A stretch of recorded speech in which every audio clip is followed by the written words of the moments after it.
falei assim, Gustavo, você já viu o rabo balançar o cachorro? Eu falei, não adianta, cara. Os caras não vão dar toda essa atenção que você quer para um negócio que representa 2% do faturamento da TOTVS.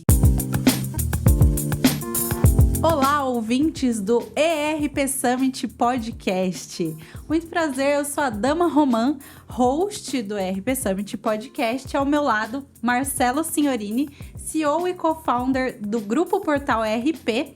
E hoje vamos receber aqui para esse episódio Gustavo Hold, CEO da Conviva EdTech. Seja bem-vindo, Gustavo. Muito obrigado pelo convite. Só fazer um pequeno ajustezinho, né? Apesar de ser fundador da Conviva EdTech, desde dezembro do ano passado nós fazemos parte do Grupo Sênior, fizemos aí um M&A com a Sênior, então agora eu sou o gerente executivo da filial Conviva. Conviva hoje é Sênior. Hoje é Sênior. Conviva. Então, nós somos um braço, uma unidade de negócio da Sênior, mas continuamos focando no nosso core, que é a plataforma, que é a solução para a educação corporativa digital. Sênior Sistemas, pessoal. Então hoje você está indo lá para Blumenau, então, agora. Isso. Colocou na agenda Blumenau. Agora, né? Apesar de que, né, a Ilog, a Conviva, né? Depois a gente conta essa história de Log, Conviva, né? Tem o pessoal entende história. Tem história. A gente criou a empresa em Florianópolis. Então, né, Florianópolis, Blumenau, né, tudo catarinense. Catarinense agora. A gente já estava ouvindo um pouco da sua história aqui nos bastidores, mas conta pra gente da sua jornada, como chegou até o Conviva, conta essa história São pro José pessoal. dos Campos, nasceu em São José Saiu dos de Florianópolis Quem é o e veio aqui Gustavo? pra São Paulo. Então, vamos lá, quem é o Gustavo? Gustavo é um empreendedor, né? Então, Gustavo é daqui de São José dos Campos, interior de São Paulo. Cidade da Embraer. Cidade da tecnologia. Espetacular cidade aí, o pessoal de São José dos Campos. Isso. E aí, sou de lá, natural de lá. Comecei minha carreira, digamos assim, com tecnologia lá, fazendo um curso técnico de informática industrial na ITEP, que era uma escola técnica muito renomada lá de São José, que formava mão de obra para Vibrar. Cara, isso aí quando? Em 1900? Não precisa falar não. Não vou derrubar. Não vou derrubar agora. Não é pra denunciar a idade. Vou segurar essa aí. Pior que se você for pensar, foi no milênio passado. Vamos segurar essa aí. E aí, cara, eu fiz um caminho, né? Me formei lá em informática industrial.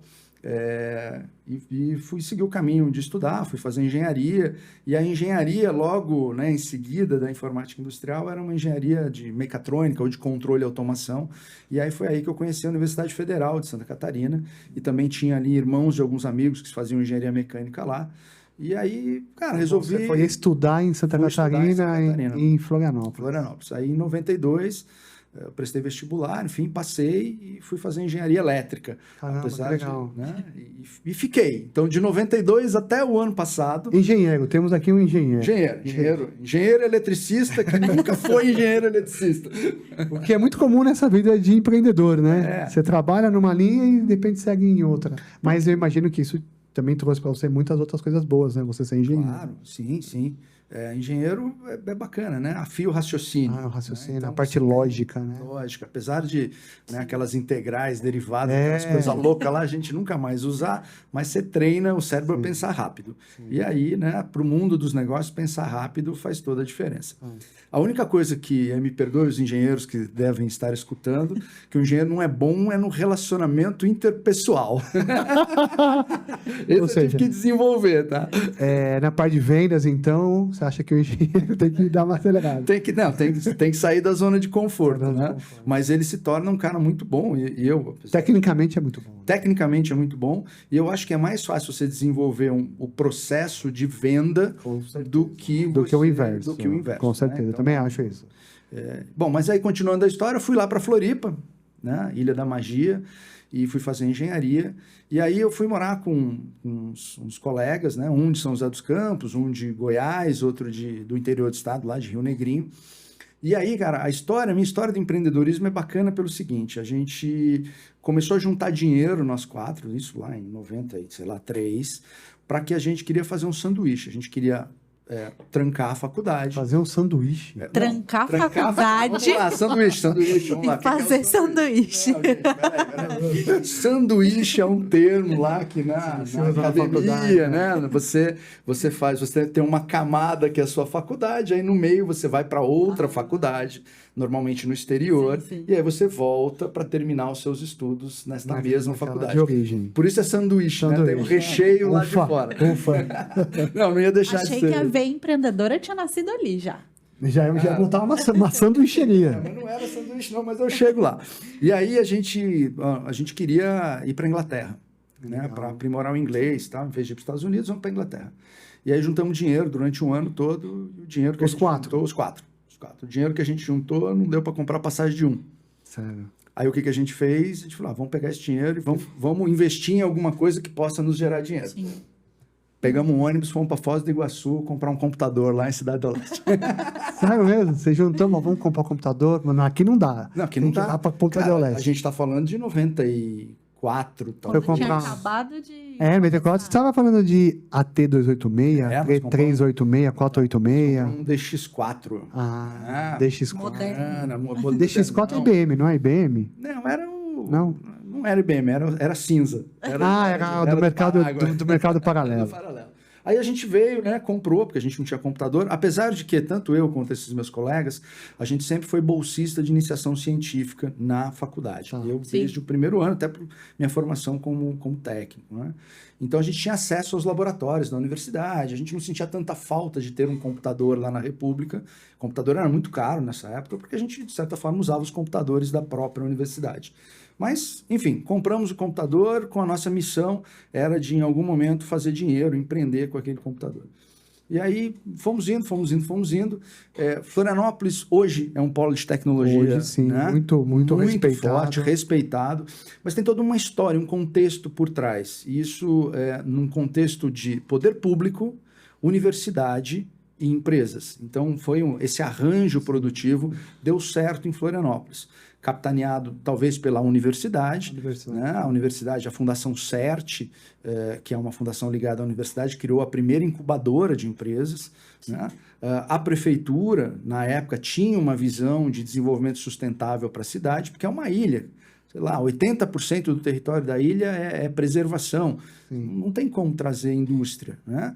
E o empresariado. Né? A gente tem uma associação lá em Florianópolis, que é a CAT. Sim, né? a CAT Agora, muito forte também, muito atuante no setor. Atuante, e já desde essa época. A gente está falando lá de 90 e alguma coisa. E aí a gente, né, tinha uma escola de empreendedorismo e qual que era o lance, né, de quem estava na universidade? Então, se você for pegar as primeiras empresas de base tecnológica, né, na época não tinha o nome startup, né, era empresa de base tecnológica. Então, as primeiras empresas de base tecnológica eram profissionais oriundos da universidade. Sim, eram que se formavam na graduação, pesquisadores, no mestrado, no doutorado. Por quê? Porque não queriam ir embora de Floripa. Essa é a grande verdade. E aí, se não tem emprego, vamos formar o nosso emprego. Vamos fazer emprego para ficar na Ilha da Magia. Na Ilha da Magia. E aí a gente embarcou nessa aventura de empreender. Nós demos uma determinada, não é sorte, a oportunidade aparece e você tem que estar pronto para, né, pegar essa oportunidade. Mas a gente estava bem no momento da inserção da internet no Brasil. 95, 96. Tinha aquela internet que tá... Aquilo lá. Internet de escada, aquela coisa. Passou por isso, Dama? Eu confesso que ela é igual, né, Marcelo? Não sabe o que a gente sofria. Tá com aquele modemzinho lá. Aquele bagulho. Isso aí tá falando de 90 e... Então a gente falou em 95, 96. 96. Aí a primeira coisa que a gente foi tentar empreender, vai vendo, foi montar um Disque Festa. Disque Festa. Nós somos mais antigos, Marcelão, mas você lembra que, né, você ligava a TV, tinha assim, era Disque Horóscopo, tinha Disque tudo. Fofoca, tinha tudo. Disque não sei o quê, tinha né? Tudo. Então você ligava lá e alguém... Disque Lanche, tinha tudo. Não, mas esses disques eram mais... Tinha um esqueminha lá que você gravava e tal. E aí a gente foi na Telesc na época, ver lá quanto é que custava para fazer, e de novo, a gente sempre foi meio... Não posso falar a palavra, ferrado, né? De grana. A gente nunca teve patrocínio. Tentamos fazer o Disque Festa, não deu. Mas aí, com a inserção, com o início da internet, a gente montou a nossa primeira empresa chamada Multinet, que fazia multimídia para a internet. Multimídia na internet. Homepage. De disque festa para Calma, Multimídia. calma. Mas Netscape. Isso, Netscape. Aí, né, para quem é mais antiguinho lá, os navegadores, os buscadores eram o KD, Nossa, Yahoo, cadê Alta Vista? Alta Vista, enfim. Caramba, hein? E aí a gente... Calma, Adel. Vai chegar numa parte. Vai chegar na parte que você combina- conhece. A gente já chega nesse milênio, calma. E aí a gente foi fazer homepage, né? E fazer homepage em Florianópolis para quem? Para o trade turístico, para hotel, né? Fazer site, vamos falar, site. Isso, site. Fazer site. Vamos ver Entendeu? homepage é Fazer coisa site. Site. A gente fazer site.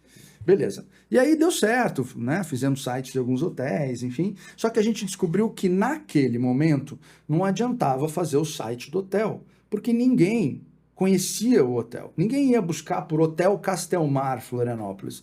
E a gente teve uma sacada que, cara, a gente não... Para que tenha sucesso essa empreitada no mundo digital para o hotel, a gente precisa vender o destino primeiro. A gente precisa vender Florianópolis. Florianópolis. E depois você ter o hotel como sendo... Como, né, de alguma forma, Onde ele vai se hospedar. associado, exato. E aí a gente criou o Guia Floripa. Ah, você criou um site, então, um portal. Portal, exato. Garoto. Portal, que existe até hoje. Enfim, o Guia Vendeu? Não vendeu. Não, esse não. Vendeu. Esse... É seu ainda não, né? Não, mais? a gente desistiu. Deixou para outra pessoa. Tá com os ex-sócios lá. Né? Guia Floripa. Guia Floripa. Guiafloripa.com.br. O pessoal entra lá, né, para ver como é que funciona até hoje. E aí no Guia Floripa, a gente sempre foi...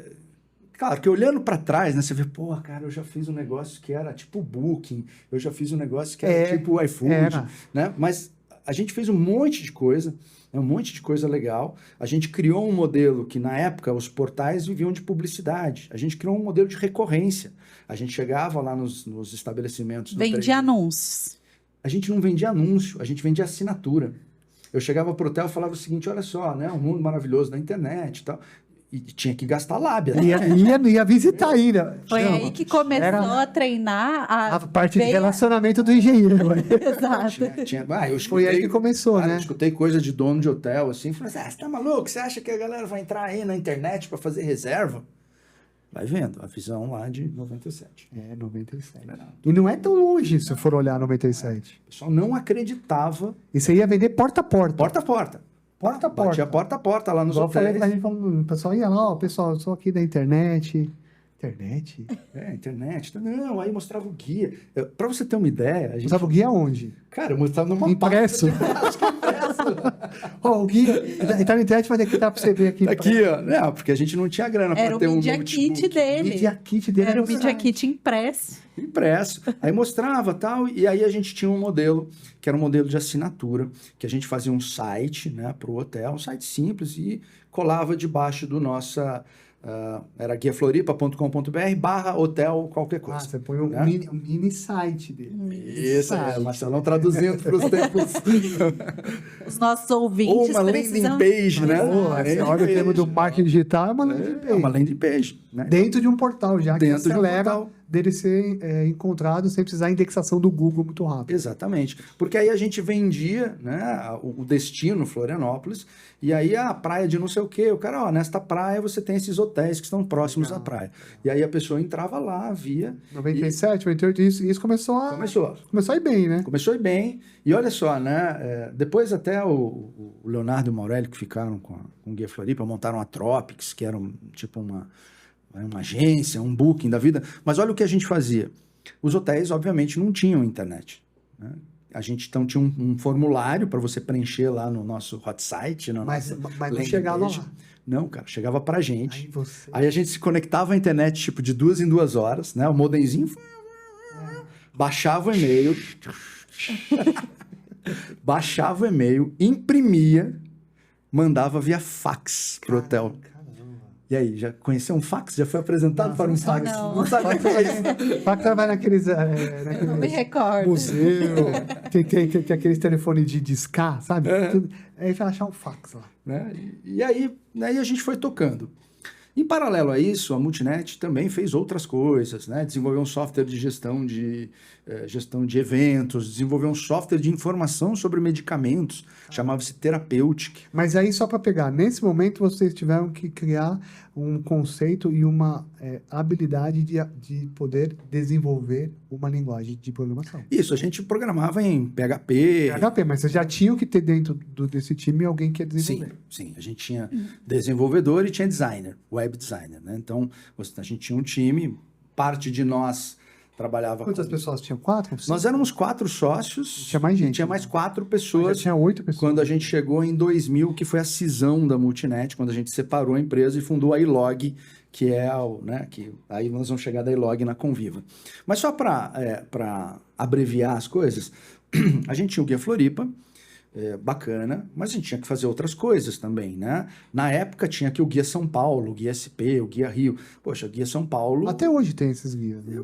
Não sei se tem. Tem outros formatos. Mas você sabe... É bem famoso no Instagram, tem o Guia Campineiro, tem o Guia de cada cidade. Mas tem hoje é no outros Instagram, formatos. hoje é outra plataforma. coisa. Mas a gente fazia outras coisas também. Sim. Né? E como é que eu entrei nesse mundo de educação à distância? Eu fiz engenharia e eu também fazia administração lá na Universidade do Estado, na ESAG, né? Então, fazia 2 faculdades, porque eu já tinha entendido que engenheiro mesmo, raiz, eu não ia ser. Eu queria ir para o mundo de negócios. E aí, um dos professores lá, que também era empreendedor, ele tinha uma empresa lá na incubadora, era meu vizinho de incubadora.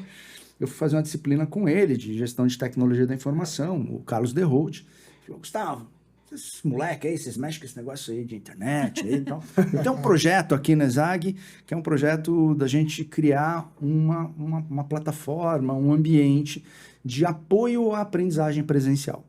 Isso a gente está falando em 98, mais ou menos. E aí ele tinha lá uma verba, uma bolsa, enfim. Eu falei, não, vamos nessa, Ruth. Encaramos e montamos, então, o nosso primeiro ambiente de aprendizagem. Ambiente de aprendizagem virtual. Ambiente virtual de aprendizagem. Que naquele momento, a gente está falando de 98, né? Ele era um grande repositório das informações. Então, sei lá, acho que era até... Não sei se era transparência naquela época. Conheceu a transparência também? Me recordo vagamente. Eu não, mas... A transparência, que é aquele que você projeta. Isso, que o reto projetor lá. Não, mas eu acho, nem sei se era... Bom, enfim. Mas a gente tinha um grande repositório que os professores davam a aula e colocavam os materiais de apoio lá no repositório. Tinha fórum para tirar dúvida, tinha chat para, antes de prova, os professores, né, tirarem dúvida. Enfim, então esse foi o nosso primeiro pezinho no mundo da educação à distância, no mundo da educação digital. Isso aí tá falando há 25, 30 anos atrás. Cara, a gente está falando de 27 27 anos atrás. 27 anos atrás. 27 anos 27. E eu não preciso nem dizer... Depois... Passa rápido também, né? Passa, né? E aí, beleza, aí a gente entrou nesse mundo da educação à distância e chegou um determinado momento, aí a gente foi fazer um projeto com o Sebrae também, chamado Rede Ideal. O Sebrae tinha um Empretec, que existe até hoje, um Empretec para formação de empresários. Sim. E o Sebrae tinha um projeto chamado Ideal, que era para formação de lideranças do terceiro setor. Era um Empretec para o terceiro setor. Né? E aí a gente montou o chamado Rede Ideal, junto lá com Luciano Pinheiro, que depois veio, né, ultimamente chegou a ser superintendente do Sebrae Santa Catarina, enfim, diretor da CIF lá de Florianópolis. Então o Luke estava no comecinho lá do Sebrae, apresentou um projeto, a gente meio que se conhecia, entrou junto e formou essa Rede Ideal, que era quase que um Facebook, vai. Rede Ideal. Né? Rede Ideal.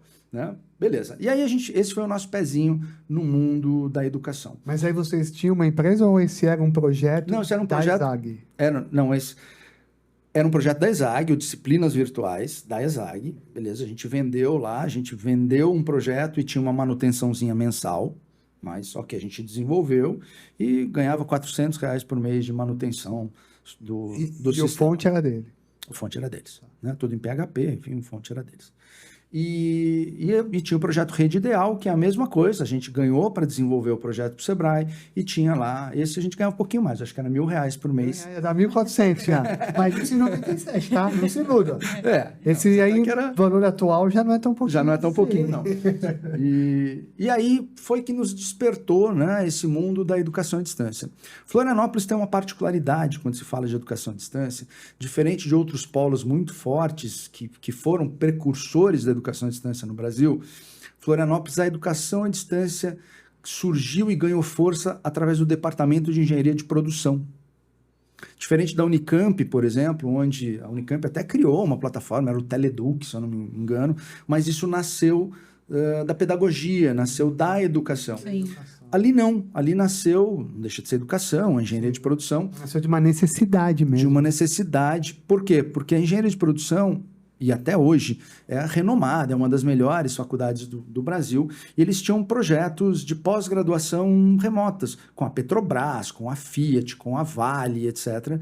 E eles traziam, então, os profissionais destas grandes empresas para ficarem uma semana em Florianópolis, mas depois eles precisavam ministrar aulas à distância. Então, nasceu o LED, Laboratório de Educação à Distância, lá do programa de pós-graduação em Engenharia de Produção, que começou a trabalhar uma educação à distância via satélite. Caramba, via satélite. Via satélite. Então, tipo um Sky, sabe? Sobe um satélite, vai lá, desce numa anteninha, e aí a Petrobras... O curso? Como é que você fazia um curso? Como é que era essa parte de repositório? Não tinha repositório? Não tinha. Eles tinham lá, tá? Mas a gente não era... Eles criaram lá, a produção criou, e a gente não... Mas tinha vídeo. Gravava vídeo, enfim, né? Gravava tudo isso, a aula ficava gravada. Se assistia o vídeo depois naquela banda que existia, era outros 500. Sim, é.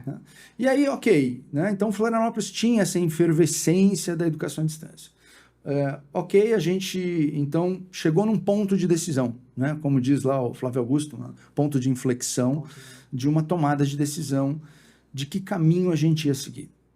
Porque a gente se comparava muito com uma empresa, olha o nome da empresa, Tesla, que era aqui de São Paulo, que era a empresa que criou o Guia São Paulo. Sim. Então, a empresa chamava Tesla, igual do Elon Musk. Musk. Chamava Tesla, tá? E essa empresa, cara, tinha um paralelo muito parecido com a gente. Eram 4 sócios, os 4 egressos, eu não sei de que universidade, não sei se era da USP, da FGV, enfim. E os caras começaram também a criar multimídia para a internet, começaram a criar sites, criaram o Guia São Paulo, enfim. Só que a gente olhava lá e falou, cara, como é que a Tesla já está indo uma rodada de investimento, porque aí a gente já estava lá perto do ano 2000, né? A bolha.com não tinha estourado. Sim. Então, os caras grandes demais, e a gente olhava para a gente assim e falava, cara, mas a gente está pequenininho aqui, o que está acontecendo? Dos nossos diagnósticos foi falta de foco. A gente fazia um monte de coisa. A gente fazia o Guia Floripa, eu comentei que a gente tinha software de gestão de eventos, a gente tinha software de medicamento, a gente tinha nosso ambiente virtual de aprendizagem, a gente tinha algumas coisas e eram 4 sócios. Sem foco, vocês não tinham foco. Sem foco. A gente... Acho que esse é um grande ensinamento que você pode deixar já para o pessoal que quer empreender, né? Precisa ter foco. Tem foco. Né? E aí a gente sentou nós 4 lá e falou, cara, que caminho nós vamos seguir? A gente precisa ter foco. Aí matar o software de medicamentos foi fácil, matar o software de eventos foi fácil, mas aí a gente se deparou com 2 grandes mercados. Ou o mercado do turismo, no qual a gente tinha um produto que era o Guia Floripa, ou no mercado nascente da educação à distância. E aí conversa vai, conversa vem, não sei o quê, a gente resolveu fazer uma cisão na empresa. Né? Nessa época a gente estava lá na incubadora, no Celta, tinha uma sala de 40 metros quadrados, a gente combinou e ficaram 2, né? Eu e o Demetrios montamos a Ilog, né? E o Leonardo e o Maurélio ficaram com a Multinet. Aí a gente combinou, olha, toda aqui, essa nossa plataforma, esse ambiente virtual de aprendizagem fica com vocês, o contrato aqui com a Udesc e com o Sebrae fica com vocês, o Guia Floripa fica com o Maurélio e Leonardo, os contratos, enfim, ficou lá. Essa cisão foi, cara, a gente passou uma divisória no meio da sala. E tudo bem, cara. Tinha uma linha assim, entrava e tinha a parede, tinha uma linha. Tinha 2 portas, tinha uma divisória com vidro, a gente seguia lá. A rede era a mesma. Então. E aí a gente foi, né, seguiu o caminho, fundou a Ilog, nós batizamos, né, o nosso primeiro LMS de Web Ensino. Web Ensino. Mas aí vamos lá, aí vocês tinham já esse conhecimento de como fazer uma ferramenta. E aí vocês foram fazer a ferramenta. Vamos evoluindo. Vamos lá, pessoal, agora vamos sentar e vamos fazer o web ensino. Não, foi uma oportunidade. Vamos lá, de novo, oportunidade nos dada por um professor, o Carlos Derholt, lá da ESAG. Não, entendi. E aí a gente foi evoluindo. Vocês evoluíram aquela ferramenta vocês desmembraram ela numa ferramenta para o mercado. Para o mercado, entendi, exatamente. Entendi. Nasceu, de certa forma, daquele código, né, lá da UDESC, mas a gente trouxe o código e falou, vamos transformar isto num produto e vamos melhorar, vamos atualizar. Isso a gente está falando do ano 2000. E a gente nasceu já, a gente fala de SaaS, a gente já nasceu SaaS. Você já nasceu na nuvem também. Já nasceu, não era nuvem, né? Era um servidorzinho lá no provedor. Era um servidor. Mas o seu cliente tinha que deixar instalado, você dava uma fonte para ele, não? Não, ficava com a gente, entendeu? nuvem. Porque nessa época, muita empresa tinha que pegar o fonte. Sim. Ele já não, falou assim, eu te disponibilizo a licença, o acesso. O acesso. A gente chamava de ASP, lembra? ASP. Era Application Service Provider, que hoje a gente fala, são empresas de SaaS. Empresa de SaaS, né? É o nome pré-histórico do SaaS. SaaS você conhece. ASP é novidade. ASP fala, não, ASP tinha uma linguagem de programação. Quando você falou ASP, eu pensei na linguagem. Não, era um modelo de negócio. Então, gente, desde o ano 2000, a gente já traz esse modelo de negócio do recorrente. Sempre a nossa estrela guia sempre foi o recorrente, né? Papo de startupeiro, né? Estrela guia, a gente sempre vinha para o recorrente. E a gente começou no mercado formal de educação à distância. Daquela nossa plataforma na Escola de Administração, na ESAG, desdobrou a plataforma para a universidade como um todo. A gente está falando de 2001, 2002, eu não sei muito bem o ano, mas eu acho que é 2001, foi quando os primeiros cursos à distância de graduação no Brasil foram aprovados pelo MEC. Porque existia um contexto... Nossa, olha isso, 2001, 2002, os cursos à distância, porque antes não tinha. Antes não tinha. Curso reconhecido pelo MEC, não tinha. Isso surgiu em 2001, 2002. E aí você já tinha a ferramenta pronta, tá pronto. Tá pronto. Né? E aí foi um boom, então. Aí foi. Aí a gente... Como é que era? O pessoal ligava, quero, não? Não, cara... Porque tinha o Moodle, não tinha? Tinha. Na época nem tinha o Moodle, tá? O Moodle era muito incipiente. O Moodle tinha um Learn Loop, tinha o Teleduc, tinha o AulaNet, que era do pessoal da PUC. Né? Então tinha algumas feitas também. Tinha alguns softwares livres. Então tinha concorrência, algumas coisas. Tinha concorrência. E, cara, em um mercado muito incipiente. Muito. Né? Eu fui apresentar a plataforma uma vez numa faculdade particular, mas os caras quase saíram no braço, os dois grupos de professores. Sério? Né? Eu acho que eu falei assim 5, 10 minutos, aí sentei, e aí um grupo pró-educação à distância, um grupo contra a educação à distância, os caras quase saíram no braço. É mesmo. E aí a gente, né, continuou, enfim, com o nosso produto lá, o Web Ensino. Só um adendo. Então, nós estamos na educação à distância do Brasil desde o primeiro curso de graduação aprovado pelo MEC. Foram 5 universidades, uma delas a Universidade do Estado de Santa Catarina, a UDESC, que usava o nosso ambiente virtual de aprendizagem. Então, vocês estão desde o começo que começou a educação à distância. Estamos aqui com uma pessoa que está desde o começo, não pergunte a idade dele, mas é jovem ainda. É jovem, não estou muito cabelo branco. E tinha essa questão, como tem hoje, por exemplo, a educação à distância vai acabar com a educação presencial. Sim. Assim como a gente vê, né, na inteligência artificial, que a gente tem várias notícias que saem aí falando sobre como a inteligência artificial vai substituir, enfim, diversos empregos. Tinha essa questão na educação à distância, fazendo esse paralelo. A primeira, né, treta que tinha lá entre o grupo pró e contra era isso, era a discussão do papel do professor. Sim. Claro, o professor naquele momento meio que se sentia ameaçado. Né? Falei, mas e aí? Vai colocar tudo na internet, as nossas aulas, e aquele material que eu levei anos para produzir, né? Eu vou disponibilizar isso? Olha só, né? Hoje a gente, né, fala de colaboração, de, né, gestão do conhecimento, enfim. E aí tinham essas discussões. Chegou um determinado momento, gente, que eu cansei dessas discussões do mercado acadêmico. Cansei também porque só as maiores universidades que estavam começando, eles tinham seus NPDs, Núcleos de Processamento de Dados. Então eles já tinham um time lá querendo desenvolver plataforma, tinha alguma coisa de software livre, o Moodle muito incipiente na época. E eu falei, vamos pivotar, vamos para o mercado corporativo. Mas isso aconteceu por conta de uma oportunidade. Então a gente estava lá em Floripa.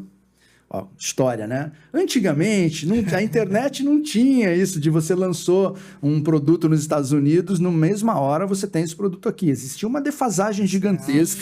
Tinha filme. Né? Tinha lá e não tinha aqui. Exato. Então demorava as coisas chegarem aqui. E o grande local onde as grandes novidades eram lançadas era São Paulo, na FenaSoft. Na FenaSoft. Ali que hoje é o RP Summit. Hoje é RP Summit. Não é a mesma coisa, diferente, obviamente, mas é o que está hoje preenchendo essa lacuna de trazer o mundo de software para se conversar, para se comprar, para se debater. Exato. E aí a gente foi participar de uma FenaSoft, porque a empresa organizadora da FenaSoft, o Max Gonçalves, ele é do Sul. Ele era lá de Floripa, né? E aí tinha lá o pavilhão de Santa Catarina, etc. E tal. E aí a gente foi. Acho que isso foi em 2001, na FenaSoft de 2001. E a gente estava lá mostrando o Web Ensino, a nossa plataforma. Entrou um cara todo... Não, vocês têm aí plataforma de educação à distância? Não, temos sim. Ah, legal, uma empresa está procurando uma. Vou deixar aqui um cartãozinho com você aqui, vou pedir para... Né, você entra em contato aqui com a pessoa aqui. Enfim, deixou o cartãozinho e meio que saiu assim. A gente foi olhar assim. Edson Paes Silas, gerente de desenvolvimento do varejo do Grupo Boticário. Do Boticário. Então, o Boticário foi o nosso primeiro grande cliente e que aí a gente entrou numa concorrência do Boticário, enfim, naquela época, 2000 e pouco. E aí, naquela época, você falou 2001, 2002, o Boticário, que eu acho que também é legal falar, já tinha visão que ele precisava de educação à distância para capacitar o seu corpo de as suas colaboradores, né? Principalmente a franquia, consultores. Bacana, né? Olha só, por isso você vê que Boticário não é... você conhece. E olha só, o Boticário hoje é uma das grandes empresas, gigantesca, né? Olha como os caras eram ligados, e não são gigantes à toa. E aí lá atrás, aí você, conseguimos um bom cliente. Conseguimos um bom cliente. Para o Web Ensino, né? Para o Web Ensino. No final das contas, a gente... Você tinha uma visão mais acadêmica, né? Acadêmica. Mas você conseguia fazer... Mas eu conseguia pivotar ele para o corporativo. Porque, na verdade, o corporativo até era mais simples que o acadêmico. Era mais simples, né? O acadêmico tem muito essa questão da colaboração, de entregar trabalho, de avaliar, de não sei o quê. O corporativo é mais... Ele é mais dinâmico. Com certeza. Ele é mais, você tem, né? A organização é diferente, você organiza o conhecimento em trilhas, ou enfim, mas você entrega o conhecimento, você avalia, claro, mas é uma avaliação mais automatizada, vamos dizer assim, né? Você não vai pedir para a pessoa fazer um trabalho, uma apresentação, etc. Então, você faz uma avaliação de aprendizagem e você tem outros mecanismos, né? Que a gente utiliza no corporativo, tipo uma avaliação de comportamento. O que é isso? Depois de um certo tempo, o seu líder vai te avaliar se você está apresentando habilidades ou se o seu comportamento mudou após você ter feito aquela capacitação, né? Então, você tem aí alguns níveis. Você tem um outro nível no corporativo que a gente tem, que é o ROI, o retorno sobre investimento. Então, depois desse nível, desse terceiro, que é de comportamento, você tenta entender se aquele investimento que você fez... Hoje você consegue chegar nesse nível. Conseguimos chegar nesse nível. Dentro hoje do Conviva, você consegue falar até o ROI que você está tendo mediante aquele conhecimento aplicado. Nós temos... É que o ROI, ele não depende só... A gente já entrando no produto. A gente não depende só da plataforma de aprendizagem. Eu preciso ter uma integração com uma plataforma de performance, né? Então, eu consigo... Mas, olha só, a gente desenvolveu um projeto com uma outra grande empresa de varejo, que os caras tinham um software de varejo lá de frente de loja, que eles tinham todas as informações do vendedor. Qual é o ticket médio que o vendedor tinha, quantos produtos ele vendia no ticket, se ele vendia só na promoção ou não, se ele conseguia vender os lançamentos. Era um CRM do vendedor. Era. O que eles faziam, né? Eles extraíam esta informação lá do frente de loja, jogavam num BI, aí tinha essa série de informações e a gente tinha gatilhos. Por exemplo, o Gustavo só vende produto na promoção.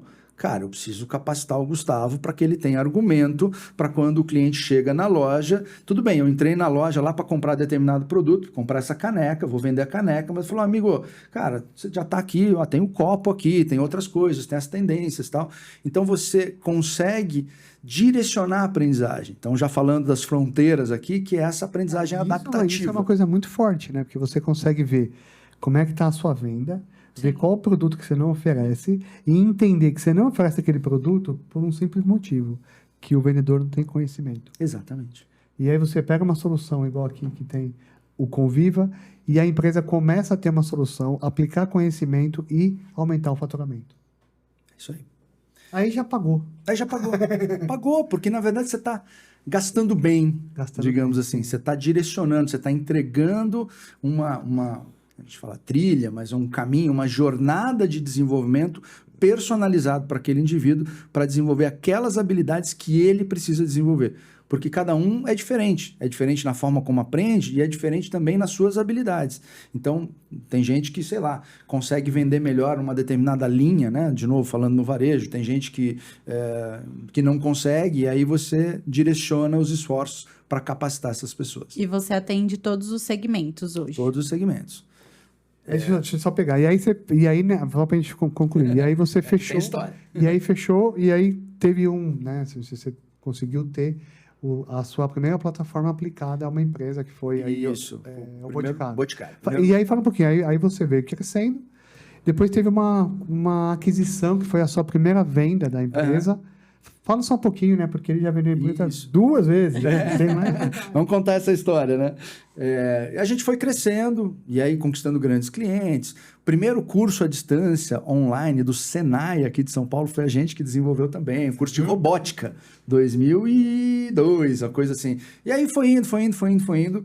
Nós chamamos a atenção de uma grande empresa de RP da época, a DataSul. Né?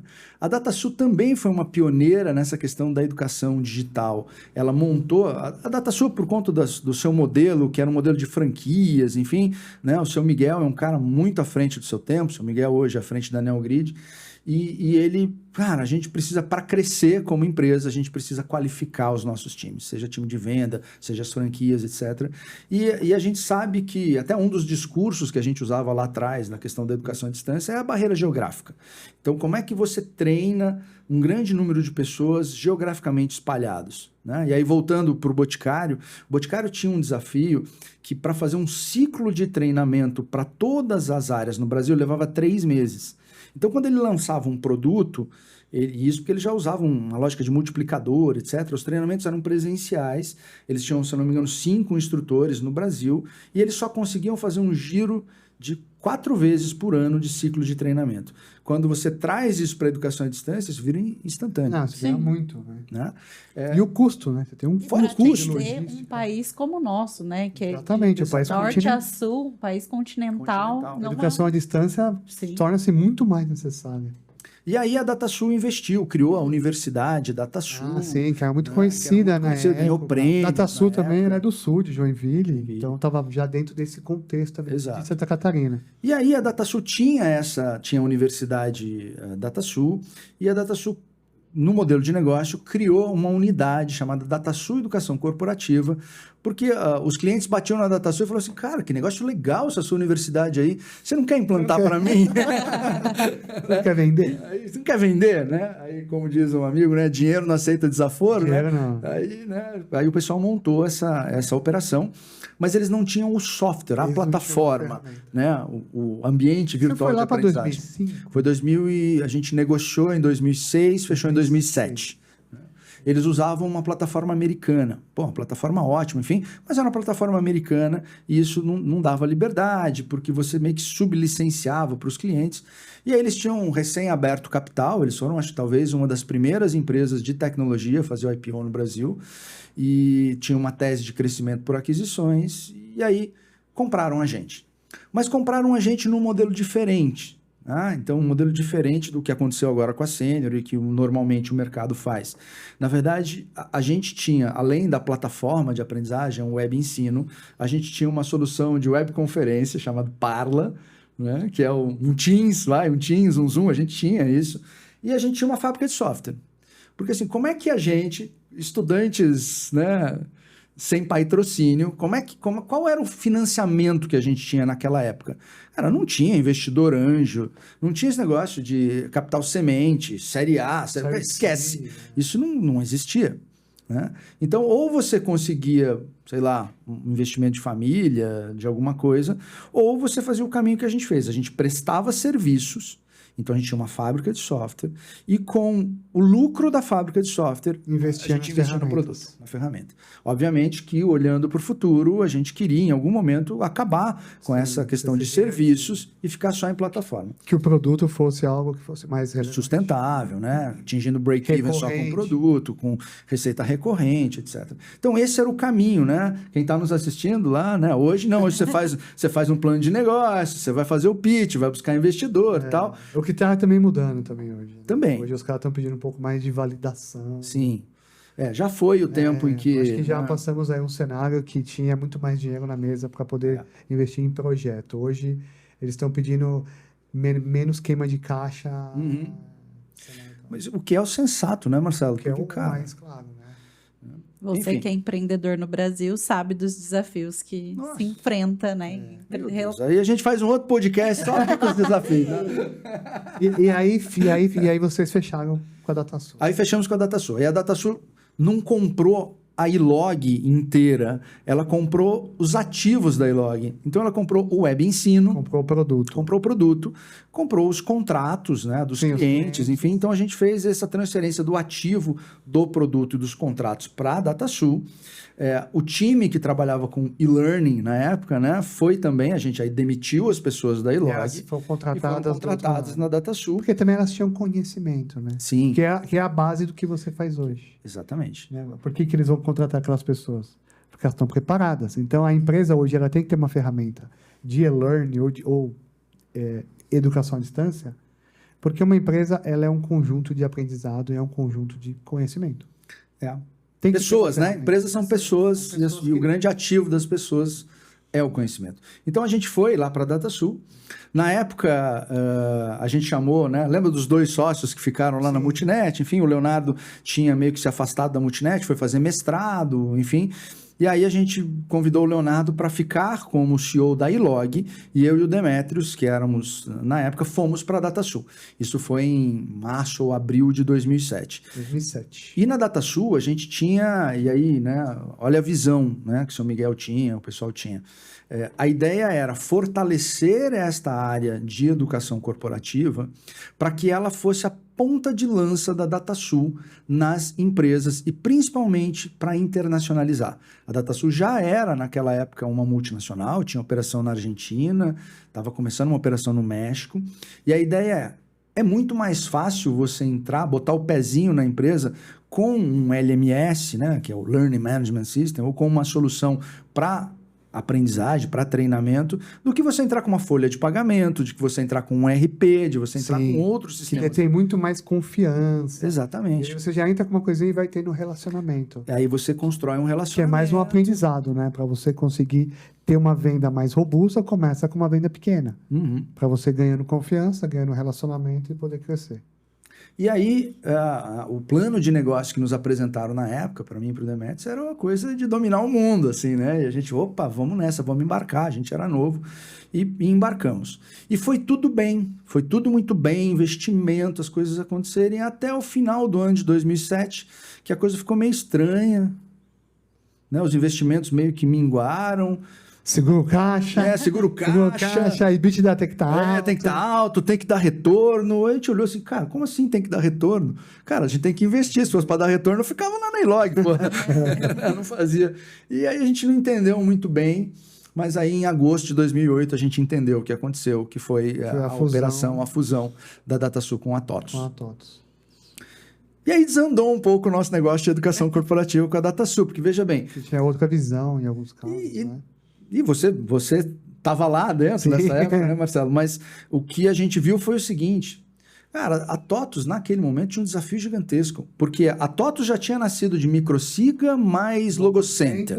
Aí depois comprou a RM. Aí comprou a DataSul. Que era praticamente o mesmo tamanho. Mesmo tamanho. Empresas iguais, quase. E aí, iguais que eu digo de tamanho. E olha só, era uma empresa formada por 4 outras empresas, com 4 culturas diferentes, com 4 RPs diferentes. A galera falava que a TOTUS era a Ambev do software, né? Verdade, tinha esse discurso. Que era Brahma, Skol, enfim. E aí, o core business da TOTUS, até hoje, né? Hoje já mudou, já diversificou, enfim, mas na época era o RP. Cara, aí foi aí, eu escutei uma frase, né, do diretor da época, falou assim, Gustavo, você já viu o rabo balançar o cachorro? Falei, não adianta, cara. Os caras não vão dar toda essa atenção que você quer para um negócio que representa 2% do Seria faturamento marginal, da né? TOTS. É marginal. Aí, beleza, tá bom. Aí a gente seguiu o nosso caminho. E aí você voltou a empreender. Voltei a empreender. Aí ele A voltou. gente- Não, vamos fazer nossa vida de novo. Vamos fazer de novo. Então, essa foi já uma fase, ou seja, você já conseguiu trazer e a solução sempre evoluindo. Certo? Sempre evoluindo. Na verdade, a solução aí foi para a TOTS. Foi, porque ela né? comprou Virou a TOTS, enfim. E aí eu respeitei um contrato de não competição de 5 anos que a gente tinha. com a DataSul e foi. Com a DataSul mantido migrou pela para a TOTS, mantido pela TOTS. A gente acabou criando um canal da TOTS, que era o TOTS EduMaster, para vender e implantar as nossas soluções, enfim. Mas aí, falei, cara, eu sou um cara de produto, eu sou um empreendedor, esse negócio só de vender e implantar, talvez, né? E aí eu fui empreender em outras coisas, né? Com software. Fomos empreender, montamos um software para comercialização de energia no mercado livre de energia. Então, assim, a gente é meio maluco, assim, cara, tipo assim, de entrar nos mercados que não existe, entendeu? Eu vou falar de educação à distância lá no início dos anos 2000. Porra, cara, era... Muito legal. Mas olha que bacana, sempre buscar algo que tem uma dor que ninguém olha. Ninguém olha. Igual eu falei naquela, é uma coisa espinhenta, aqui é um vespeiro. Você vai pôr a mão no vespeiro, vai tomar muita picada. Muita picada. Para depois você conseguir fazer acontecer. Né? É, mas aí você tem que aprender e botar também uma luvinha e tal, só ficar tomando picada não adianta, não Você vai pra frente, aprendendo, né? Até às vezes para começar a falar, não, deixa aí. Deixa quieto lá. E aí, né, cumprimos nos 5 anos. Um pouquinho antes dos 5 anos, a gente lançou a Conviva. A Conviva, Que é a a marca aqui, né? Então a Conviva era Que um hoje produto- faz parte do grupo Senior Systems. Exato. E aí nós lançamos a Conviva como uma rede social educacional. Então a lógica, a gente continuou no mercado de educação, mas não no mercado de educação corporativa, e a gente foi tentar vender uma plataforma que pudesse unir pais, professores e alunos, né? Então era começar a trazer o digital para dentro do ensino fundamental, né? Educação infantil, ensino fundamental, ensino médio, etc. Foi legal, foi uma experiência bacana, mas também não deu muito certo, não. Aí, né, dessa nossa experiência, ficou a marca, Conviva, por isso Conviva, de conviver, né? De aprender, conviver, a convivência. Hein, enfim. pessoal? Quem for Cá. acessar o site, E aí a gente, né, olhei e falei, cara, o que eu sei fazer é esse negócio aí de educação corporativa aí que eu digital, é isso que eu conheço toda a galera, o pessoal ainda me liga, falou, Gustavo, poxa, me ajuda aqui e tal. é até estranho, né? Gustavo tá mexendo com software para venda de energia. Pra vender energia e tal. Não é o mesmo, Gustavo? Cara, é o mesmo. Mas isso é bom, porque você, de novo, foco. Foco. E aí, legal, 2012, lançamos então a Conviva. E começamos tudo de novo. Tudo de novo, mesma coisa. Mas com uma bagagem totalmente. Claro, com uma experiência gigantesca. A Conviva nasceu, né? E por isso essa plataforma robusta que é até hoje, porque nasceu da nossa experiência. A gente já tinha dado cabeçada, a gente já sabia o que funcionava, o que não funcionava. Então, é diferente até. A gente, claro, um modelo ágil, né? Que você vai crescendo, desenvolvendo, mas a nossa base era muito sólida. Né? A base, a arquitetura do produto é muito sólida, tanto que a arquitetura está aí até hoje. E aí a gente, de novo, começou a crescer. Foi crescendo. E aí veio a pandemia, né? Então a gente entende a educação à distância hoje da forma como ela é, por conta do boom. A pandemia foi o grande... Antes pandemia e pós-pandemia. para a educação à distância. Tem, porque naquele momento todos experimentaram de uma forma ou outra algum tipo de capacitação digital. Né? É claro que aí tem um outro amigo que ele diz o seguinte: filmar o teatro não é fazer cinema. Né? Então, você tem toda uma lógica de treinamento que era presencial, mas com a pandemia todo mundo teve que vir para casa, e aí você começou a usar o Zoom, o Teams, e de certa forma com a mesma metodologia. Não era uma metodologia de educação à distância, né? Sim. Na educação à distância a gente fala de design instrucional, então tem toda uma lógica para que você entregue um conteúdo que possa ser absorvido pelo seu aluno, pelo seu interlocutor. E aí o pessoal começou a fazer os Zooms da vida. Então, em vez de dar aula, né, no presencial lá com o PowerPoint, ele dava no Zoom. Mas tudo bem. Gostei da frase. Né? Filmar o teatro não é fazer cinema. Gostei dessa frase. É do Richard, tá? Do Richard Vasconcelos essa frase. Deixa aí já nomeado. E aí, né, teve esse grande boom, que para nós foi importante, para nós como Convivo, cara, triplicou nosso engajamento. A empresa não triplicou em receita, porque a gente tinha alguns contratos, enfim, por usuário. Mas o usuário, o engajamento no usuário na educação corporativa digital triplicou. Gustavo, hoje, quantas empresas usam hoje o Convive e quantos alunos tem o Convive hoje? Alunos corporativos? Hoje a gente está com uma base de cerca de 3 milhões de usuários. 3 milhões de usuários usam o Convive. Usa de alguma forma. E se a gente considerar uma oferta que a gente tem na Sênior, que chama-se Universidade por Assinatura, que a gente disponibiliza a Conviva com conteúdos da Sênior para os clientes da Sênior, a gente está falando aí de 800 clientes. 800. São 800 empresas que usam hoje a Conviva. Os big numbers da Conviva. Big numbers da Conviva aqui do Gustavo aqui. Parabéns, viu? Parabéns por essa evolução. Não, para nós foi bacana. Aí a gente, no meio da pandemia, resolveu fazer estamos vendo essa onda aqui, né? Vamos surfar essa onda. Se estruturamos todo direitinho para que a gente pudesse buscar uma primeira rodada de investimento. E aí batemos nos investidores, enfim, isso era talvez 2019, 2020, mas naquele momento, até a gente falou que, né, o cenário das startups estão mudando e tal, mas naquele momento ainda não estava tão mudado. Estava 2% da taxa Selic. Aí... Mas aí, olha só que coisa interessante, né? E como as coisas são cíclicas e mudam e a gente não pode desistir, né? Quando a gente fez essa primeira rodada para falar com investidores, a gente ia mostrar a Conviva e, claro, o nosso posicionamento era um posicionamento no topo da pirâmide, de grandes empresas, enfim, o pessoal olhava e falava, cara, legal, hein? Vocês têm bastante cliente, vocês têm, né, saudável, vocês já estão break-evados, legal. Cara, só que esse negócio de vocês não escala. Sério mesmo? Esse é o recado. Por que não escala? Porque a gente focava em empresas acima de 5 mil colaboradores. E aí você fala, quantas empresas acima de 5 mil? Então era uma venda muito escala, mas você tem um mercado limitado. Isso, exatamente. Então, porque escalar, o seu produto é escalável. Lógico, tem 3 lógico. milhões de usuários, lógico, não. 5. Escala no sentido de uma quantidade enorme de clientes. O mercado está limitado. Né? Porque aí a galera está olhando para um B2C, onde você tem milhões, né? E aí fala, não... rede de franquia, essas coisas. Enfim, então esse foi o recado ali. A gente falou, tudo bem. E aí a gente estava trabalhando com uma assessoria chamada Stark, e aí o pessoal falou, olha, não deu para a gente buscar, não é o momento da gente buscar aí o Venture Capital, mas está chegando no Brasil um outro modelo, chamado Venture Debt. Então, pessoal, dá uma olhada, dá uma pesquisada no Venture Debt. Venture Debt. Que é bem interessante. Qual que é a lógica do Venture Debt? Você passa por um processo meio que similar ao Venture, né, o Capital. Você tem que ter o pitch, você tem que ter todas as tem indicador, não sei o que. Só que o investidor, ele não compra, né? Ele não entra de sócio. É meio que quase que um empréstimo estruturado e aonde você dá os seus recebíveis como garantia. Porque qual é o problema? A gente está falando do empreendedor no Brasil, né? Qual é o problema do empreendedor no Brasil? Cara, não tem dinheiro. Não tem capital a um custo satisfatório. Cara, e não tem, vou dizer, nem custo, quase não tem, né? Quantas vezes eu bati lá no banco para pegar dinheiro emprestado, o cara virou assim, não, mas tudo bem, até dinheiro barato, tá? Dinheiro de FINEP, dinheiro... Só que o cara exige garantia real, de 110%. Então, a gente tinha uma linha da FINEP lá, que era o Inovatec, alguma coisa assim. Cara, bacana. Se pegar 10 milhões, você tem 11 milhões de patrimônio. Aí o cara assim, cara, se eu tivesse 11 milhões, eu investia na empresa.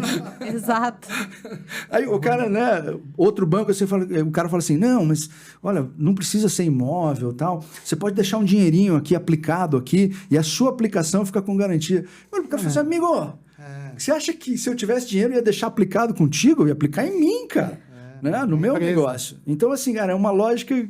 E não funciona. Que para nós não funciona. E aí o Venture Debt é o quê? A gente captou ali, captou 2,5 milhões numa primeira rodada do Venture Debt com a Naya Capital, e a gente tinha um combinado com eles lá que tinha mais 2,5 para pegar depois de um tempo. E o que ele faz? Você dá, obviamente, né, parte do teu negócio como garantia. Sim. Por isso que é. Exato. Venture Debt. Debt. Uma parte está em ações. Tá lá em garantia. E eles fazem um esquema muito bacana, que é o seguinte, como a gente tem um modelo de MRR, a gente tinha lá o recorrente, esse recorrente ele entrava numa conta administrada pela NAIA, essa conta tinha que manter um saldo médio que dava para pagar 3 prestações e a partir daí ia transbordando para a nossa conta. Então é um modelo muito interessante para você captar dinheiro, né, de uma forma... para quem não tem garantia real, porque a gente, empresa de software, cara, a gente garantia, não tem máquina para dar em garantia. Não, né? O nosso principal ativo são as pessoas, é o conhecimento das pessoas. O sistema, claro, também. E aí onde é que o Venture Debt, o investidor, né? O Venture Debtista, ele ganha? Ele ganha porque ele enxerga, claro, ele ganha os juros que você está pagando. Que vai ter o exit, né? Mas no exit. Então, ele tem uma saída, um success fee ali, que se você... Aí tem toda uma conta, né? Pré-valuation, etc. Vai sair, ele vai receber. Ele vai receber. Emprestou e mais a participação. Exato. O que faz sentido para ele, porque ele também está correndo um risco. Sim, ele corre. Ele corre um risco, com certeza. A gente corre mais, óbvio que ninguém quer, né, perder o seu negócio, mas ele corre um risco também. E aí a gente conseguiu, né, levantou investimos na empresa. A gente tinha toda uma tese, né, de investimento num produto novo. A gente está aí desenvolvendo o Convive Skills, que é Vai entrar no Senior X, que é esse. Isso, o Convive Skills já completamente integrado com o Senior X, né? Completamente integrado com o Senior X, que é uma plataforma que vai muito, né? Tem um conceito da administração que é o Skills-Based Administration, né? Então, as empresas que fazem a gestão da sua empresa... Peraí, Skill-Based Administration. Skills-Based... Enterprise, enfim. Que é um conceito usado hoje pelas empresas. É um conceito hoje da gestão, de administração. De administração. Vocês estão aplicando isso à educação à distância. Isso, a gente está aplicando numa plataforma que ela mapeia as habilidades dos indivíduos e todo o contexto de desenvolvimento desse indivíduo é a partir da habilidade. Então você faz uma trilha específica para cada pessoa. É uma trilha, uma jornada personalizada, né? Então a gente consegue identificar quais são as habilidades que aquele indivíduo precisa ter para desempenhar o seu papel naquele momento. Então essa é uma teoria que inclusive promove uma certa mobilidade dentro da empresa, porque você monta squads, monta times em cima das habilidades necessárias para esses times. Então a gente consegue ter um mapa de habilidades da empresa e consegue saber da sua habilidade, o seu nível de proficiência, e eu entrego conteúdo para que você possa se desenvolver a partir do ponto onde você está. Então, se você é um cara que em negociação, você é um cara que tem um nível de proficiência grande, você é quase um expert, eu não vou te entregar conteúdos de negociação básicas. Então, eu vou te proporcionar experiências de aprendem adequadas do nível que eu estou. E aí gera maior engajamento de quem está aprendendo e a empresa acelera o aprendizado daquela pessoa no nível mais alto. Porque ela já tem aquele nível e você também já tem pessoas que vão ficar... porque nunca é isso, né? Sempre tem a pessoa que sabe mais e que sabe menos. Isso. Sobre o tema. Só que esse método te ajuda essas pessoas a crescerem dentro do nível dela. Dentro do nível dela e naquilo que ela precisa. E sem perder tempo. Para todas as áreas. Para todas as áreas. E permite mobilidade também. E permite mobilidade porque, além de você estar se desenvolvendo para aquele, a gente chama de papel, né? Para aquela função que você está desenvolvendo hoje, eu posso mirar uma questão de carreira. Exatamente. Você tem um plano. Esse cara vai chegar em algum momento ser gerente de canais. Isso. Você vai seguir uma jornada para ele chegar naquilo. Isso faz entender também onde a pessoa tem, às vezes, uma habilidade que ela pode transformar a carreira dela. E que ela não está sendo usada também. Sim.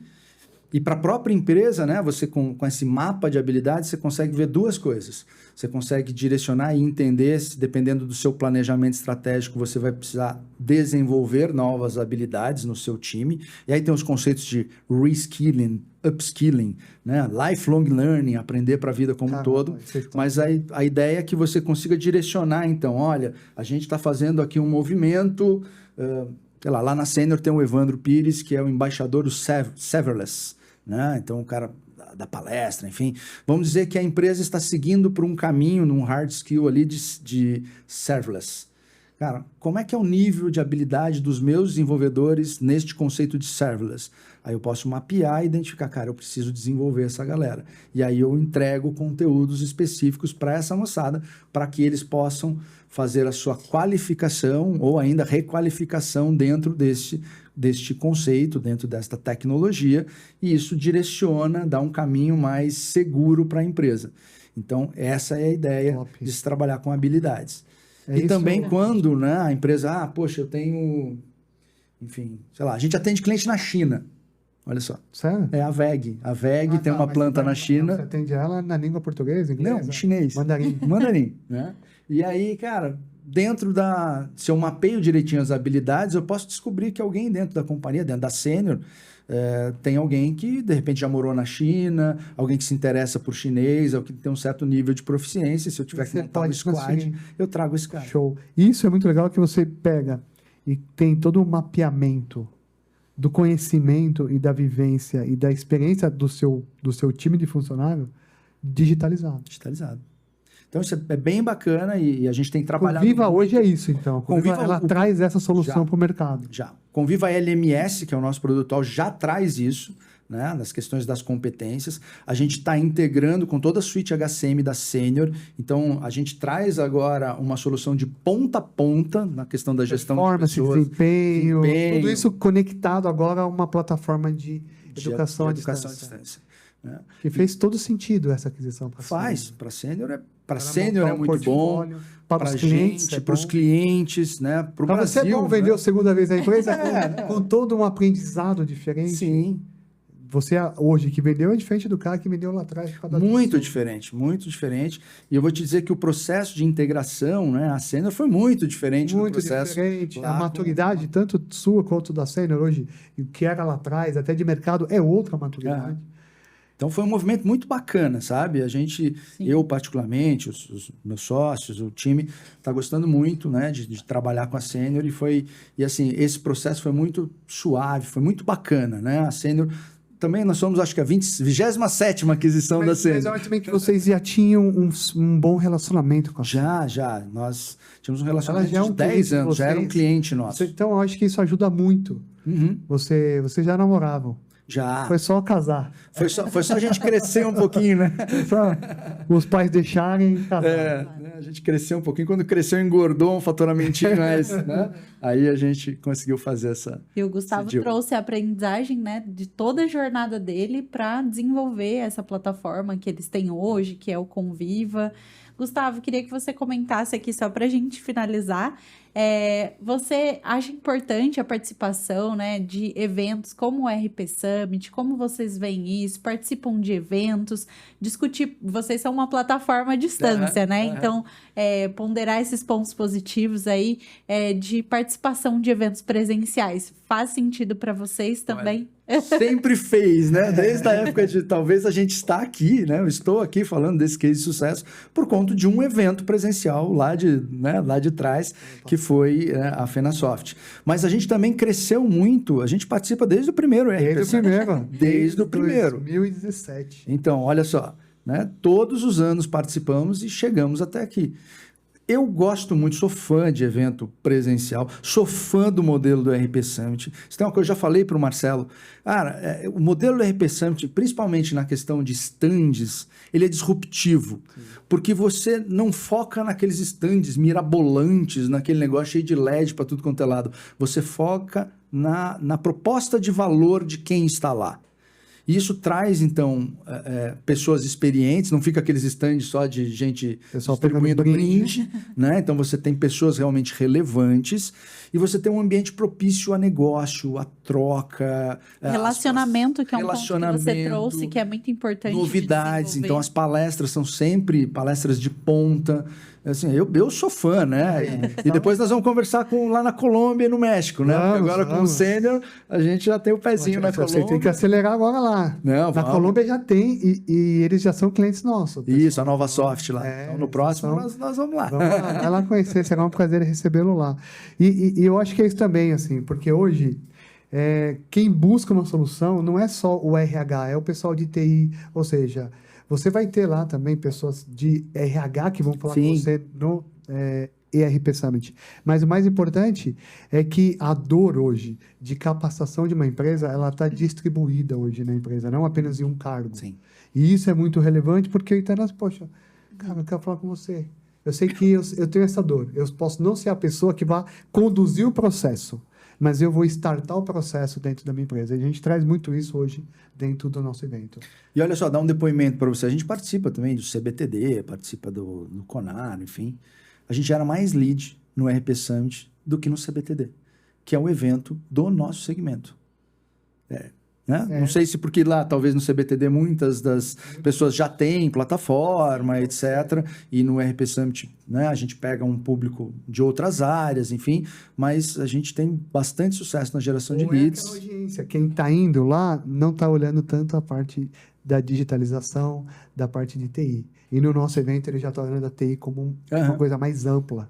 Entendeu? Ele pode ser isso. Eu já ouvi esse tipo de depoimento também. Mas, valeu pelo depoimento aqui, obrigado, viu? Muito obrigada por compartilhar toda essa jornada de empreendedor. Empreendedor. Né? Os desafios que foi se tornar um empreendedor, trazer a aprendizagem para o que é a Conviva hoje. Queria agradecer sua participação, Gustavo. Não se esqueçam de se inscrever no nosso canal, curtir nosso vídeo. Muito obrigada, Gustavo. E obrigado vocês aí pelo convite e por essa conversa agradável, né, que a gente teve. Obrigado. Obrigada.